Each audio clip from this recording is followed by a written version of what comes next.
Breaking news చూస్తున్నాం. సుడాన్లో తీవ్ర విషాదం నెలకొంది. కొండచర్యలు విరిగిన ఘటనలో 1000 మందికి పైగా మృతి చెందారు. ప్రమాదంలో టరాసిస్ గ్రామం కూడా మొత్తం తుడిచిపెట్టుకుపోయినట్లుగా తెలుస్తోంది. భారీ వర్షాల కారణంగానే ఈ ప్రమాదం సంభవించింది. మట్టి శిథిలాల కింద మృతదేహాలు చిక్కుకున్నట్లుగా తెలుస్తోంది. వెలికి తీసేందుకు సాయం చేయాలంటూ కూడా అక్కడ విజ్ఞప్తి చేస్తున్నారు. ప్రపంచ దేశాలను ప్రకృతి విపత్తులు వదలటం లేదని చెప్పుకోవచ్చు.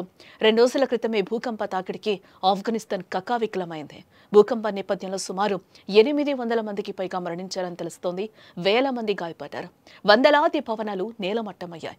గత దశాబ్దంలోనే అత్యంత తీవ్రమైన భూకంపంగా ఆఫ్ఘన్ దీన్ని వర్ణించింది. ఇదిలా ఉండగానే మరో చోట ప్రకృతి కన్నెర చేసింది. సుడాన్లో కొండచర్యలు విరిగి పడడంతో సుమారు 1000 మందికి పైగా మరణించారని తెలుస్తోంది. సుడాన్ దేశంలోని పశ్చిమ ప్రాంతమైన డార్పర్లో కొండచర్యలు ఒక్కసారిగా విరిగిపడ్డాయి. ఈ ఘటనలో వల్ల ఒక ఊరంతా కూడా నేలమట్టం అయిపోయినట్లుగా కూడా మనకి తెలుస్తోంది. ఈ విపత్తు గురించి సుడాన్ లిబరేషన్ మూవ్మెంట్ ఆర్మీ ప్రకటన చేసింది. కొండచర్యలు విరిగి పడటం వల్ల డార్పన్లో ఒక గ్రామం పూర్తిగా తుడిచిపెట్టుకుపోయిందని, కేవలం ఒక్క వ్యక్తి మాత్రమే బతికాడని కూడా అంటోంది. గత కొన్ని రోజులుగా కురుస్తున్న భారీ వర్షాల కారణంగా ఈ ప్రమాదం జరిగిందని కూడా ఆర్మీ ప్రకటించింది. మర్రా పర్వత ప్రాంతంలోని టరాసిన్ అనే గ్రామం పూర్తిగా ధ్వంసమైందని కూడా తెలిపింది. కొండచర్యలు విరిగి పడడంతో గ్రామంలో నివసిస్తున్న 1000 మందికి పైగా ప్రజలు చనిపోయారు. ఒక్క వ్యక్తి మాత్రమే జీవించున్నాడని కూడా వెల్లడించింది. ఇక ఈ విపత్తు చాలా తీవ్రమైంది. భారీ ప్రాణ నష్టాన్ని మిగిల్చింది.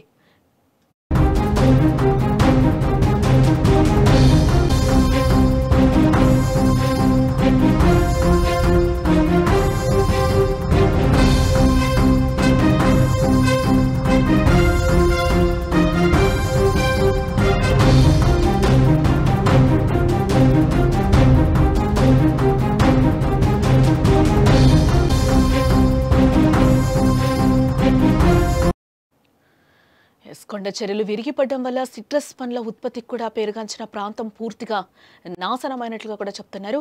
ఈ విపత్కర పరిస్థితుల్లో ఐక్యరాజ్య సమితి, ఇతర సహాయక సంస్థలు సుడాన్ను ఆదుకోవాలని, అవసరమైన సాయం చేయాలని కూడా ఆర్మీ కోరింది. అలానే మట్టి శిథిలాల కింద చిక్కుకున్న మృతదేహాలను వెలికి తీయడానికి సహాయం చేయాలంటూ కూడా విజ్ఞప్తి చేస్తున్నట్లుగా మనకైతే సమాచారం అయితే అందుతోంది.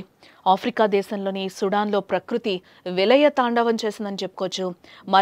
పర్వతాల్లో కొండచర్యలు విరిగిపడి ఓ గ్రామం ఆనవాళ్లు లేకుండా పోయినట్లుగా కూడా కనిపిస్తుంది.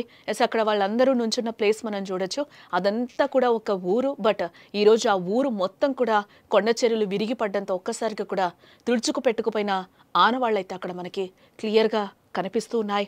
కొండచర్యలు విరిగిపడడంతో ఆ శిథిలాల కింద కూడా చాలా మృతదేహాలు ఉండే అవకాశం ఉందంటూ కూడా అధికారులు చెప్తున్నారు.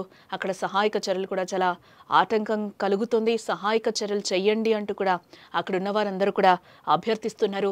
ఆర్మీ కూడా విజ్ఞప్తి చేస్తుంది. సహాయక చర్యలకి ముందుకి రండి అంటూ కూడా అడుగుతున్న సిచ్యువేషన్స్ అక్కడ కనిపిస్తున్నాయి. ఈ నేపథ్యంలోనే అక్కడ 1000 మందికి పైగా మరణించినట్లుగా తెలుస్తోంది. సుడాన్ పశ్చిమ భాగంలో ఉన్న ఈ ప్రాంతంలో రోజుల తరబడి భారీ వర్షాలు కురుస్తున్న తర్వాత ఈ విపత్తు సంభవించింది. ఆగస్టు 31న ఈ ఘోర విపత్తు జరిగినట్లుగా కూడా అక్కడ అధికారులు చెప్తున్నారు. ఈ ఘటనలో ఒకరు బతికున్నట్లుగా కూడా అధికారులు చెప్తున్నారు. కొండచర్యలు విరిగిపడడంతో గ్రామం పూర్తిగా నేలమట్టమైంది. టన్నుల కొద్దీ శిథిలాల కింద ఇళ్లు, కుటుంబాలు సమాధి అయ్యాయని కూడా చెప్తున్నారు. మృతుల్లో పురుషులు, మహిళలు, పిల్లలు కూడా ఉన్నారని తెలుస్తోంది. సుడాన్లో యుద్ధ ప్రాతిపదికన సహాయక చర్యలైతే కొనసాగుతున్నాయి.